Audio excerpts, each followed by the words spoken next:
Selamat malam. Perkenalkan, nama saya Tiran Huta Barat. Saya mahasiswi dari Universitas Surapati, Prodi Manajemen semester ketiga. Pada video kali ini, saya akan menjelaskan sedikit tentang manajemen sumber daya manusia. Yang pertama, perencanaan sumber daya manusia. 1. Arti dan pentingnya sumber daya manusia. Perencanaan sumber daya manusia akan dapat dilakukan dengan baik dan benar jika perencanaannya mengetahui bagaimana sumber daya manusia itu. Sumber daya manusia atau manpower disingkat SDM merupakan kemampuan yang memiliki setiap manusia. SDM terdiri dari daya pikir dan daya tarik. Daya fisik setiap manusia, tegasnya kemampuan setiap manusia ditentukan oleh daya pikir dan daya fisiknya. Sumber daya manusia menjadi unsur utama dan pertama dalam setiap aktivitas yang dilakukan. Yang kedua, perencanaan sumber daya manusia.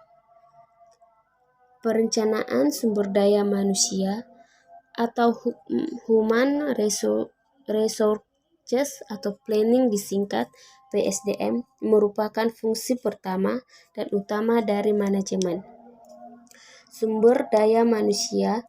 PSDM diproses oleh perencana atau planner dan hasilnya menjadi rencana atau plan. Dalam rangka rencana ditetapkan tujuan dan pedoman pelaksanaan serta menjadi dasar kontrol. Tanpa rencana, kontrol tak dapat dilakukan, dan tanpa kontrol, pelaksanaan rencana baik ataupun salah tidak dapat diketahui. Apakah peranan dari PSDM itu? Perencanaan merupakan masalah memilih, yaitu memilih tujuan dan cara terbaik untuk mencapai tujuan tersebut dari beberapa alternatif yang ada. Tanpa alternatif, perencanaan pun tidak ada. Perencanaan sumber daya manusia. Perencanaan sumber daya manusia adalah merencanakan tenaga kerja agar sesuai dengan kebutuhan perusahaan serta efektif dan efisien dalam membantu terwujudnya tujuan. Perencanaan SDM ini untuk menetapkan program pengorganisasian, pengarahan, pengendalian, pengadaan, pengembangan, kompensasi, pengintegrasian, pemeliharaan, kedisiplinan, dan pemberhentian karyawan. Kedua, tujuan perencanaan SDM. 1. Untuk menentukan kualitas dan kuantitas karyawan yang akan mengisi semua jabatan dalam perusahaan. Kedua, untuk menjamin tersedianya tenaga kerja masa kini maupun masa depan, sehingga setiap pekerja yang ada yang mengerjakannya. Ketiga, untuk menghindari terjadinya mismanagement dan tumpang tindih dalam pelaksanaan tugas. Keempat, untuk mempermudah koordinasi, integrasi dan sinkronisasi atau KIS sehingga produktivitas kerja meningkat. Kelima, untuk menghindari kekurangan dan atau kelebihan karyawan. Keenam, untuk menjadi pedoman dalam menetapkan program penarikan, seleksi, pengembangan, kompensasi, pemberhentian karyawan. Ketujuh, menjadi pedoman dalam melaksanakan mutasi atau vertikal atau horizontal dan pensiunan karyawan. Kedelapan, menjadi dasar dalam melakukan penilaian karyawan. Yang ketiga, metode informasi dan peramalan PSDM. Metode PSDM. Metode PSDM dikenal atas metode non-ilmiah dan metode ilmiah. Metode non-ilmiah diartikan bahwa perencanaan SDM hanya didasarkan atas pengalaman, imajinasi, dan perkiraan-perkiraan dari perencanaannya saja. Rencana SDM semacam ini risikonya cukup besar. Misalnya, kualitas dan kuantitas tenaga kerja tidak sesuai dengan kebutuhan perusahaan. Metode ilmiah diartikan bahwa perencanaan SDM dilakukan berdasarkan atas hasil analisis dari data informasi. Dan peramalan atau forecasting dari perencanaan. Pada metode ilmiah ini, data dan informasinya harus akurat serta analisis yang baik dan benar. Apakah data dan informasi itu? Data adalah kejadian-kejadian nyata pada masa lampau, baik data sekunder maupun data primer. Informasi adalah hasil proses data serta memberi informatif kepada penerimanya. Keempat, perencanaan, produser, dan perencanaan SDM. Perencanaan atau planner adalah orang baik individu maupun kelompok yang memproses perencanaan atau planning yang hasilnya menjadi rencana atau plan. Syarat-syarat perencanaan SDM. 1. Harus mengetahui secara jelas masalah yang akan direncanakannya. Kedua, harus mampu mengumpulkan dan menganalisis informasi tentang SDM. Ketiga, harus mempunyai pengetahuan luas tentang job analisis, organisasi, dan situasi persediaan SDM. Keempat, harus mampu membaca situasi SDM masa kini dan masa mendatang. Kelima, mampu memperkirakan peningkatan SDM dan teknologi masa depan. Keenam, mengetahui secara luas peraturan dan kebijaksanaan perburuhan pemerintah. Prosedur perencanaan SDM. 1. Menetapkan secara jelas kualitas dan kuantitas SDM yang dibutuhkan. 2. Mengumpulkan data dan informasi tentang SDM. Ketiga, mengelompokkan data dan informasi serta menganalisisnya. 4. Menetapkan beberapa alternatif. Kelima, memilih yang terbaik dari alternatif yang ada.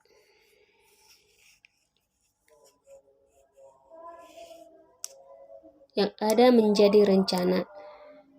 Keenam, menginformasikan rencana kepada para karyawan untuk direalisasikan. Berikutnya, rencana SDM. Rencana SDM harus baik dan benar supaya pembinaan dan pengarahan karyawan efisien dalam melakukan tugas-tugasnya. Pembahasan yang kelima, perencanaan fungsi-fungsi MSDM. Manajemen sumber daya manusia oleh para penulis dibagi atas beberapa fungsi dengan tujuan sebagai berikut. A. Analisis pembahasannya sistematis, teratur, dan baik sehingga mudah dipahami. B. Menjadi pedoman bagi manajer dalam melaksanakan langkah-langkah kepemimpinannya di bidang sumber daya manusia. 1. Perencanaan organisasi. Organisasi sebagai alat dan wadah orang-orang untuk bekerja sama, terintegrasi, terkoordinasi, efektif, dan harmonis perlu direncanakan terlebih dahulu. Kedua, perencanaan pengarahan. Pengarahan SDM perlu direncanakan agar mereka bekerja giat, efektif, efisien, membantu tercapainya tujuan perusahaan. Ketiga, perencanaan pengendalian. Pengendalian atau controlling SDM harus direncanakan sebaik-baiknya supaya pelaksanaan pengendalian efektif. Pengendalian harus mengetahui sedini mungkin terjadinya kesalahan dan melakukan tindakan perbaikan. Keempat, perencanaan pengadaan. Pengadaan atau produmen SDM harus dilaksanakan atau direncanakan secara baik dan benar supaya kualitas dan kuantitas SDM sesuai dengan kebutuhan perusahaan. Kelima, perencanaan pengembangan. Pengembangan atau development SDM harus direncanakan secara tepat supaya pengembangan dapat meningkatkan produktivitas karyawan masa kini maupun masa depan. Keenam, perencanaan kompensasi. Kompensasi atau compensation SDM direncanakan dengan baik supaya dapat mendorong gairah kerja karyawan. Ketujuh, perencanaan pengintegrasian. Pengintegrasian perlu direncanakan sebaik-baiknya supaya karyawan termotivasi. Kedelapan, perencanaan pemeliharaan. Pemeliharaan atau maintenance perlu direncanakan dengan baik supaya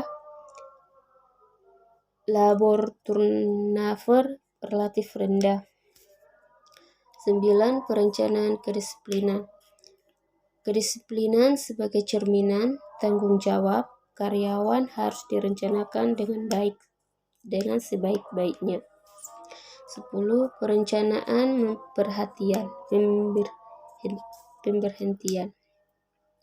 pemberhentian atau separation SDM harus direncanakan sebaik-baiknya agar tidak menimbulkan kesulitan bagi perusahaan. Keenam, audit SDM. Audit SDM merupakan tindak lanjut dari realisasi perencanaan yang telah dilakukan. Audit SDM penting dan mutlak harus dilakukan untuk mengetahui apakah para karyawan bekerja dengan baik dan berperilaku sesuai rencana.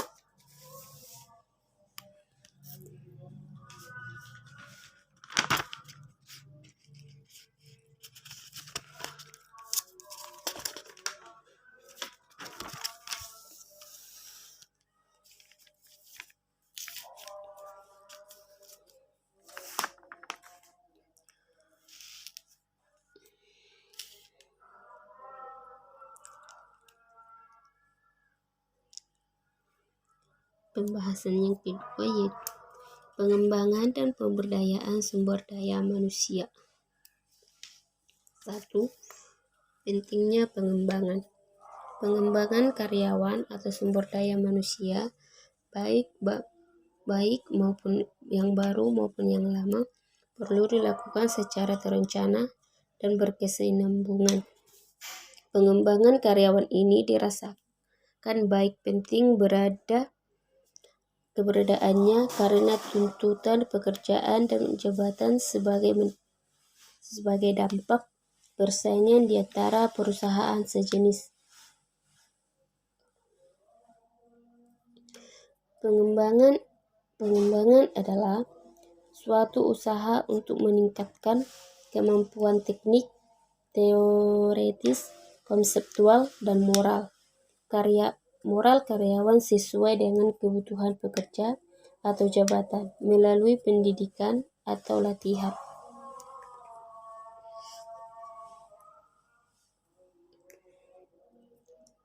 Menurut Jan Bella, seperti yang dikutip Hasibuan 1997 menyatakan bahwa pendidikan dan latihan sama dengan pengembangan, yaitu merupakan proses peningkatan keterampilan kerja, baik teknik maupun manajerial.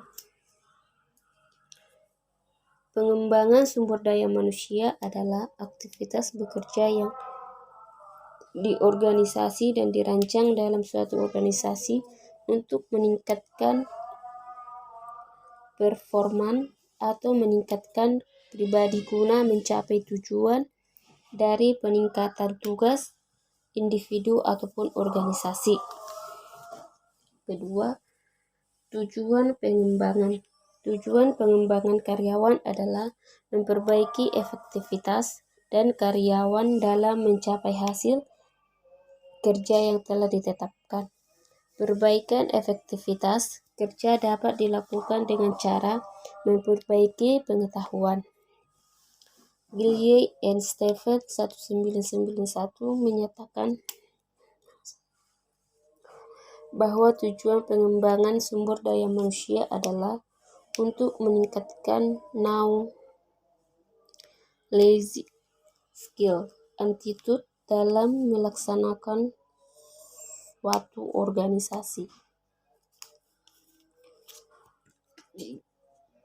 Ketiga, konsep pemberdayaan. Setiap pembangunan atau pekerja memerlukan sumber daya atau resource yang berupa manusia, human resource, maupun sumber daya alam, natural resource. Kedua sumber daya tersebut sangat penting dalam pekerjaan. Berhasil atau tidak tergantung dari dua kondisi sumber tersebut. Jadi sumber daya manusia merupakan kebutuhan manusia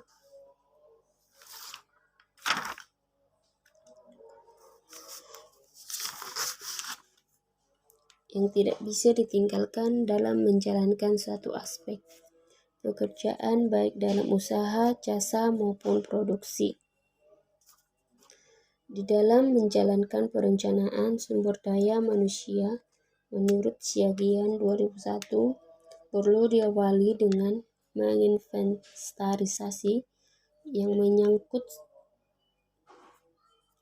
1. Jumlah tenaga kerja dan kualifikasi yang ada. 2. Masa kerja masing-masing. Ketiga, pengetahuan dan keterampilan yang dimiliki, baik secara formal maupun non-formal.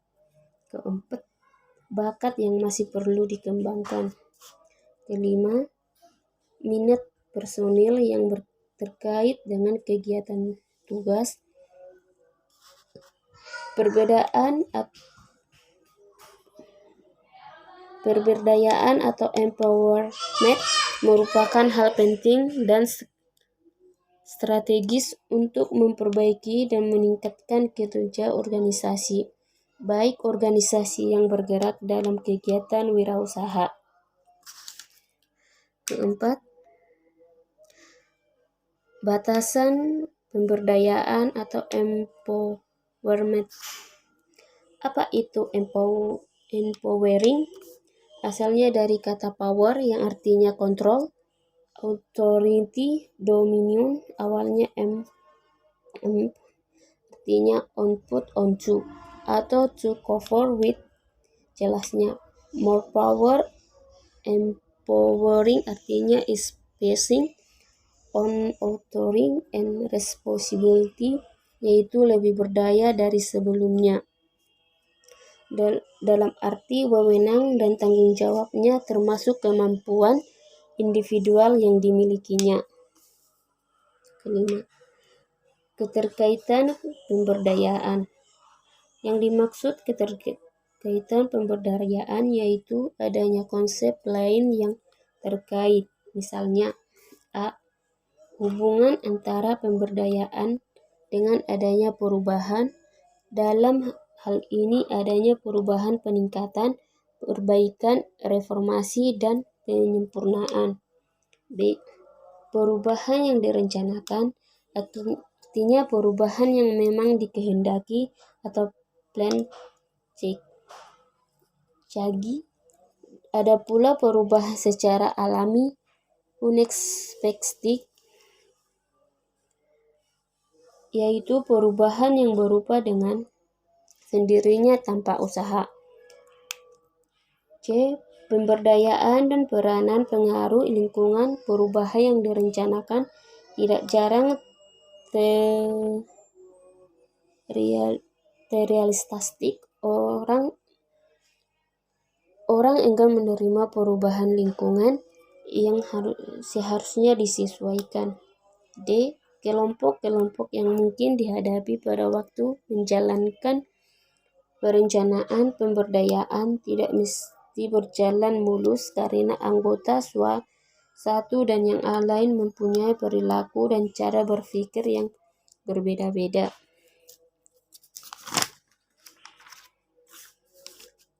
Z. Kepemimpinan atau leadership adalah kegiatan mempengaruhi orang-orang agar mereka mau bekerja sama untuk mencapai tujuan yang diinginkan. H. Motivasi merupakan semua kekuatan yang ada dalam diri seseorang yang memberi daya, memberi arah, dan memelihara tingkah laku.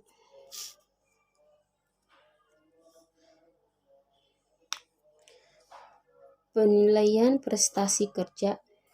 1. Pengertian penilaian prestasi kerja. Penilaian prestasi kerja adalah kegiatan manajer untuk mengevaluasi perilaku dan prestasi kerja karyawan serta menetapkan kebijaksanaan selanjutnya. Penilaian kerja performance apresiasi berbeda dengan penilaian pekerjaan atau job evaluation. Penilaian kinerja berkenaan dengan seberapa baik seseorang untuk melakukan pekerjaan yang ditugaskan kepadanya. Sedangkan penilaian pekerjaan menentukan seberapa besar sebuah pekerjaan berguna atau berharga bagi organisasi.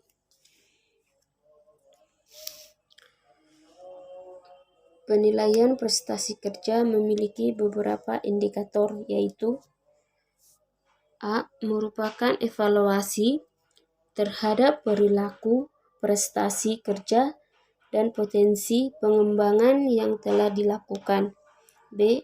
Merupakan suatu proses estimasi dan menentukan nilai keberhasilan pelaksanaan tugas para karyawan.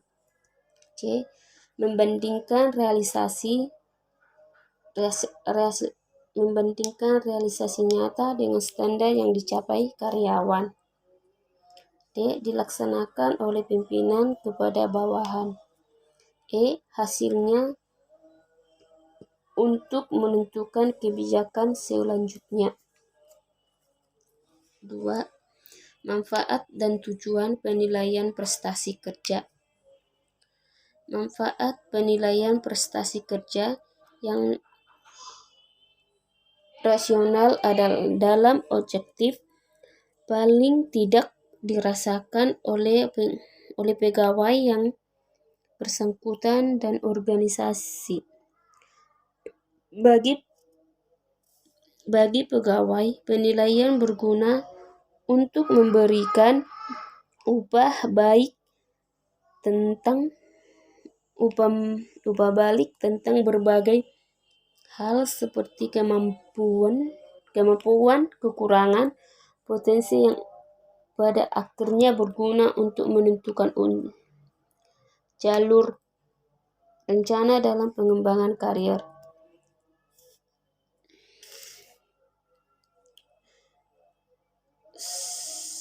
Selain itu, tujuan penting dilakukannya penilaian kinerja adalah menghasilkan informasi yang akurat dan valid berkenaan dengan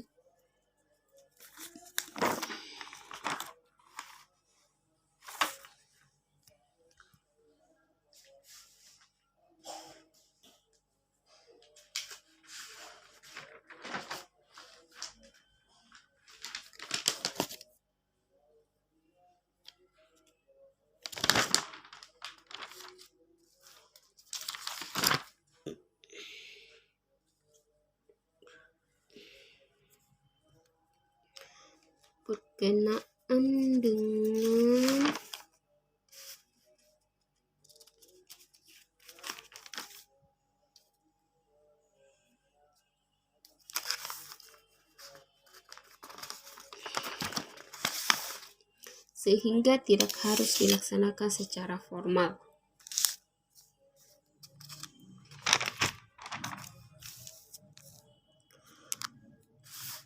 Kompensasi dan kepuasan kerja. Kompensasi, pentingnya kompensasi.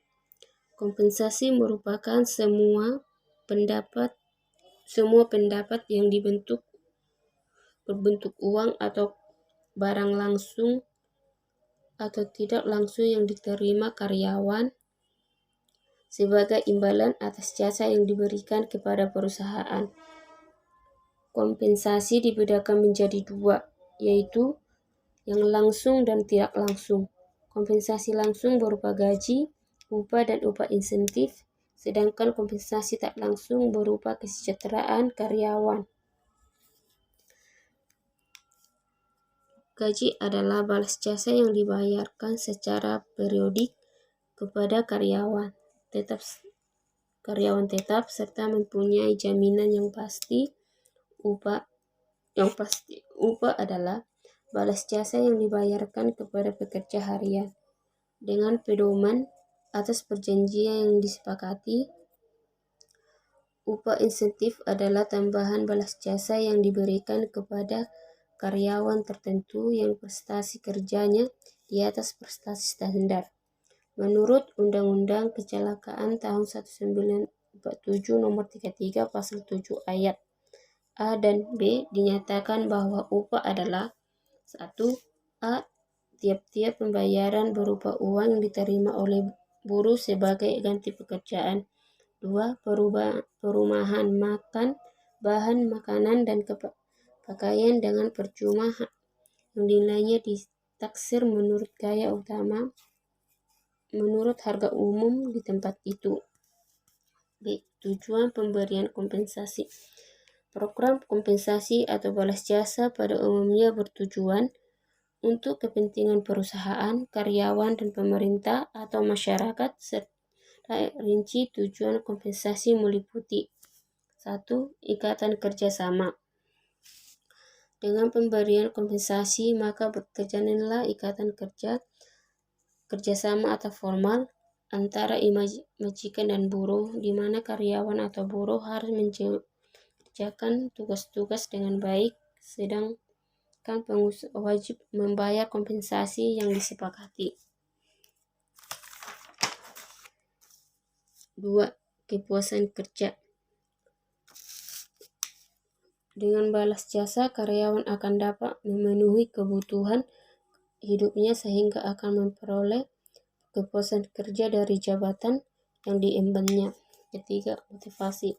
Jika dibalas jasa akan diberikan memadai, maka manajer akan lebih mudah memotivasi karyawan yang pada giliran akan berdampak pada peningkatan produktivitas. 4. Stabilitas karyawan. Dengan program kompensasi yang didasarkan prinsip adil dan layak, maka stabilitas karyawan lebih terjamin karena turnover relatif kecil. 5. Peningkatan disiplin.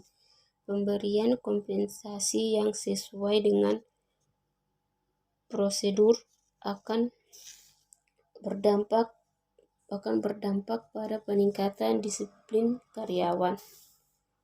C. Metode kompensasi. Ada dua macam metode kompensasi, yaitu kompensasi fungsi dan metode jamak.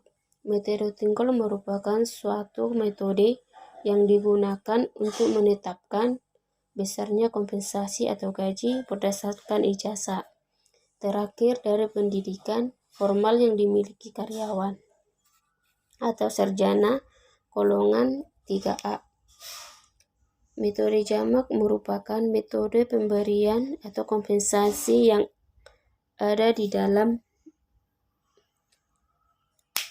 didasarkan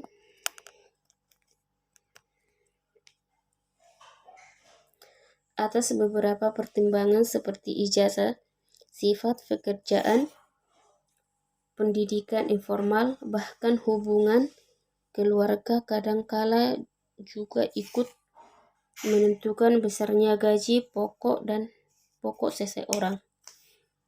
D. Sistem kompensasi yang efektif. Ada dua hal yang harus dipertimbangkan agar kompensasi dapat berjalan efektif. 1. Sistem kompensasi harus tangkap terhadap situasi yang ada. Kedua, sistem kompensasi harus dapat memotivasi karyawan. Pengaruh situasional seperti situasi ekonomi pada umumnya sangat berpengaruh kenaikan gaji, peningkatan inflasi dan berdampak pada penderitaan karyawan akibat gaji yang diterimanya tidak dapat baju. Perilaku atau kinerja anggota organisasi secara khusus. Tujuan penilaian kinerja ini tidak lain adalah untuk 1. Evaluasi, 2. Pengembangan. Pelaksanaan penilaian kinerja ini sangat diperlukan karena paling tidak akan bermanfaat sebagai dasar dalam pengambilan keputusan yang digunakan untuk promosi, demosi, pemberhentian, dan penetapan besarnya balas jasa.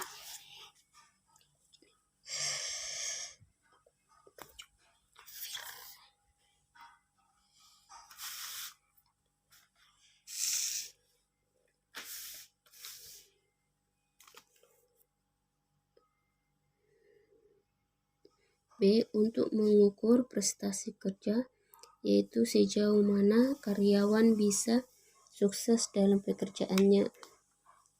C. Sebagai dasar untuk mengevaluasi efektivitas seluruh kegiatan di dalam perusahaan. D. Sebagai dasar untuk mengevaluasi program latihan dan efektivitas jadwal kerja, metode kerja, struktur organisasi, kondisi kerja, dan peralatan kerja. E. Sebagai indikator untuk menentukan kebutuhan akan latihan untuk karyawan. F. Sebagai alat untuk mendorong atau membiasakan para atasan untuk mengetahui minat dan kebutuhan karyawan. G. Sebagai alat untuk meningkatkan motivasi kerja karyawan agar mendapatkan performasi kerja yang baik. H. Sebagai dasar untuk memperbaiki dan mengembangkan job description. 3. Metode penilaian kinerja karyawan. Ada berbagai metode yang bisa digunakan dalam pelaksanaan penilaian prestasi kerja. Metode penilaian prestasi kerja dasarnya bisa dibagi menjadi 3, yaitu A. Penilaian secara kebetulan, tidak sistematik dan sering membahayakan. B. Metode tradisional yang sistematis yang mengukur karakteristik karyawan, sumbangan karyawan kepada organisasi atau keduanya. C. Penilaian yang didasarkan pada tujuan yang ditetapkan bersama dengan menggunakan manajemen berdasarkan sasaran atau MBS atau yang dikenal sebagai manajemen by objectives. A. Cara penilaian yang tidak sistematis. Cara penilaian yang tidak sistematis dan dilakukan secara kebetulan sering berbahaya di dalam penerapannya. Misalnya ada suatu jabatan yang kosong pada suatu organisasi, baru kemudian diadakan penilaian seketika terhadap para karyawan untuk kemungkinan pengisian jabatan tersebut. B. Penilaian sistematis yang tradisional. Penilaian yang sistematis dan dilakukan secara berkala mempunyai banyak manfaat bagi organisasi. Manfaat pertama dan yang paling penting adalah memberikan informasi yang sangat membantu di dalam keputusan-keputusan yang menyangkut masalah-masalah seperti promosi, layoff atau transfer. C. Ranking atau D-ranking method atau D-simple method. Cara tertua dan paling sederhana untuk menilai prestasi kinerja adalah dengan membandingkan karyawan yang satu dengan karyawan yang lain untuk menentukan siapa yang lebih baik. D. Perbandingan karyawan dengan karyawan atau D. Factor comparison method. Suatu cara untuk memisahkan penilaian seseorang ke dalam berbagai faktor adalah dengan menggunakan perbandingan karyawan dengan karyawan. Faktor-faktor seperti kepemimpinan, inisiatif dan dapat tidaknya diandalkan dipilih untuk maksud penilaian tersebut. E. Grading. Pada metode ini, suatu definisi yang jelas untuk setiap kategori telah dibuat dengan seksama. Kategori untuk prestasi karyawan misalnya adalah baik sekali, memuaskan, dan kurang memuaskannya. Masing-masing mempunyai definisi atau kriteria yang jelas. F. Skala grafis. Metode ini barangkali merupakan metode penilaian tradisional yang paling banyak digunakan. Pada metode ini, baik tidaknya pekerjaan seseorang karyawan dinilai berdasarkan faktor yang dianggap penting bagi pelaksanaan pekerjaan tersebut. Kunci sukses melaksanakan evaluasi kerja. A. Fokus pada perilaku, bukan orangnya. B. Mencoba untuk tidak dipengaruhi oleh perbedaan status. C.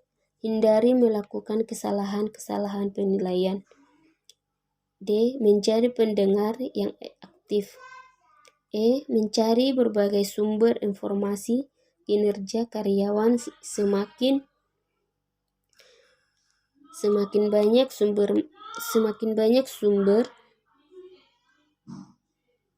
makin valid data atau informasi yang diperoleh. F. Ingat bahwa evaluasi kinerja adalah proses yang berkelanjutan.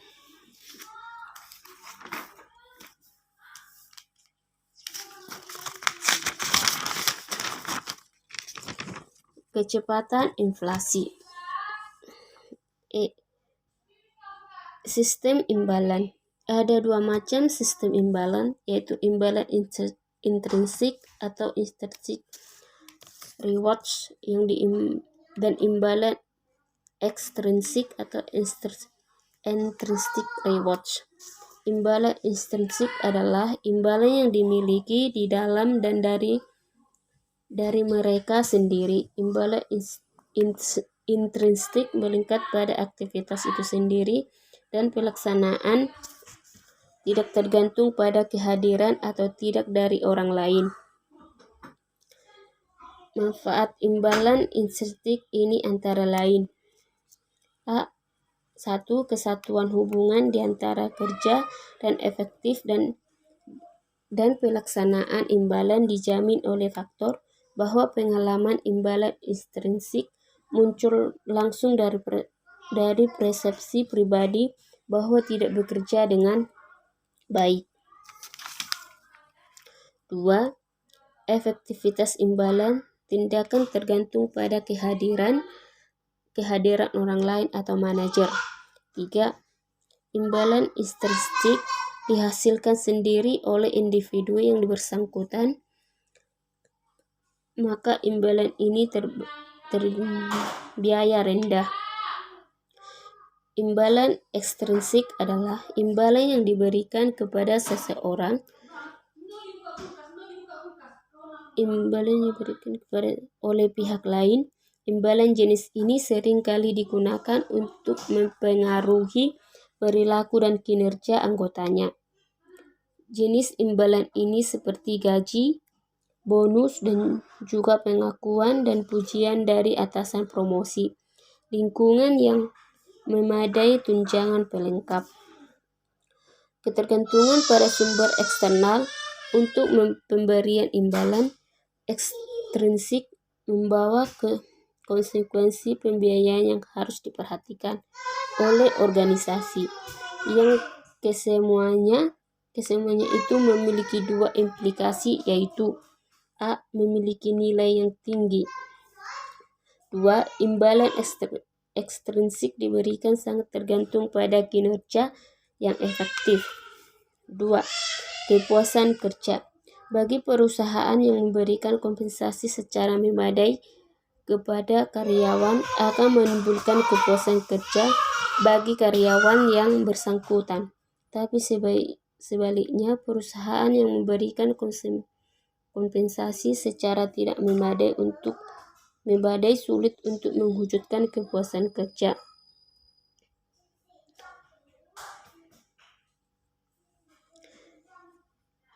Kepuasan kerja adalah sikap emosional yang menyenangkan dan mencintai pekerjaannya. Sikap ini dicerminkan oleh moral kerja, kedisiplinan, dan prestasi kerja. Kepuasan kerja tidak selamanya menjadi faktor motivasional yang kuat untuk berprestasi, karena karyawan yang puas dalam pekerjaan belum tentu prestasi kerjaannya meningkat. Namun paling tidak masalah kepuasan kerja perlu mendapat perhatian yang serius oleh para pengelola organisasi. Kepuasan kerja karyawan yang sering dianggap sebagai penentu yang kuat untuk prestasi, karena karyawan yang puas dalam bekerja. Kepuasan kerja karyawan sering dianggap sebagai penentu yang kuat dari putaran karyawan. Tolak ukur tingkat kepuasan yang mutlak tidak ada, karena pada umumnya setiap karyawan berbeda standar kepuasannya.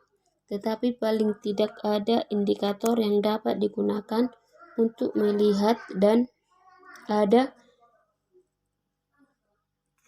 tidaknya kepuasan kerja. Di antaranya adalah kedisiplinan, moral kerja karyawan, serta rendahnya turnover. Kepuasan kerja karyawan dipengaruhi faktor-faktor antara lain: A. Balas jasa yang adil dan layak. B. Penempatan yang tepat sesuai dengan keahlian. C. Berat ringannya pekerjaan. D. Suasana dan lingkungan. E. Peralatan yang menunjukkan pelaksanaan pekerjaan. F. Sikap pemimpin dan kepemimpinannya. J. Sifat pekerjaannya atau monoton atau tidak. Sekian dan terima kasih. Shalom.